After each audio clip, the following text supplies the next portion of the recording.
Shalom, selamat pagi Bapak Ibu Saudara sekalian. Renungan hari ini saya membagikan satu kisah ilustrasi yang saya dapatkan beberapa hari yang lalu dan jadi berkat buat saya. Saya bagikan kepada Bapak Ibu sekalian. Kisah kakak beradik yang berbeda nasib. Alkisah di suatu desa, hiduplah sebuah keluarga sederhana.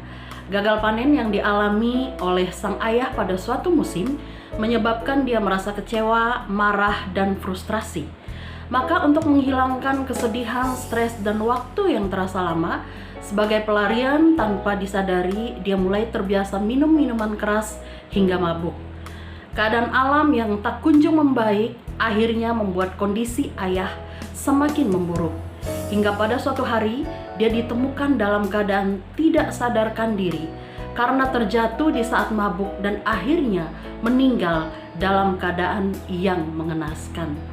Bapak Ibu, 15 tahun kemudian dua anak yang ditinggal oleh sang ayah telah menjadi pemuda yang tumbuh dengan kepribadian yang berbeda. Si bungsu menjalani hidupnya di penjara karena kasus perampokan. Saat ditemui sahabatnya, dia tertunduk lesu dan mengeluh, "Semua ini gara-gara ayahku. Dia itu seorang pemabuk dan penjudi. Dia tidak pernah mendidik aku dengan baik. Keluargaku bangkrut dan berantakan. Aku tidak bisa bersekolah lagi. Ya, beginilah aku sekarang. Sudah nasibku seperti ini." Berbeda dengan si bungsu, si kakak yang juga menetap di daerah yang sama, dia berhasil dan sukses menjadi seorang pengusaha.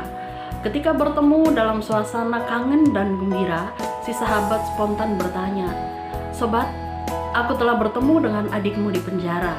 Kalian dari latar belakang keluarga yang sama, lalu apa yang membuat kamu berbeda dengan saudaramu dan bisa sukses seperti ini?" Dia menghela nafas panjang dan menjawab, "Semua ini karena ayahku. Melihat ayahku mengakhiri hidupnya seperti itu, aku benar-benar tidak ingin bernasib seperti ayahku. Sudah terlalu banyak penderitaan dalam hidupku dan keluarga kami. Aku hanya bertekad untuk mengakhirinya, bebas dari kemiskinan. Dan yang pasti, aku ingin membahagiakan ibuku.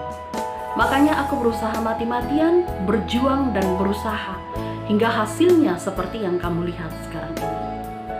Sambil menerawang, ia melanjutkan, "Sayangnya adikku berpikir lain.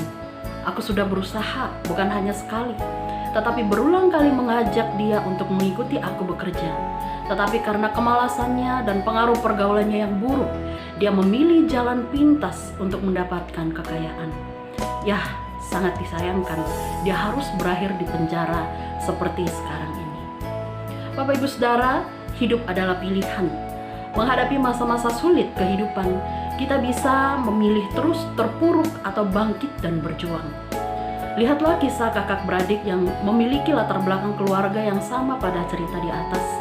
Mereka menyikapi dengan cara yang berbeda dan memutuskan memilih jalan yang berbeda pula. Maka hasil akhirnya pun pasti akan berbeda. Pilihan ada di tangan kita. Manakah yang kita pilih? Firman Tuhan di dalam Ulangan 30 ayat 19 mengatakan, "Aku memanggil langit dan bumi menjadi saksi terhadap kamu pada hari ini. Kepada kamu kuperhadapkan kehidupan dan kematian, berkat dan kutuk. Pilihlah kehidupan supaya engkau hidup, baik engkau maupun keturunanmu." Kiranya Tuhan menolong kita untuk terus berhikmat dan bijaksana, memilih satu pilihan yang baik seperti yang Tuhan kehendaki, kendati kita berada di masa-masa yang sulit. Kiranya Tuhan menolong kita.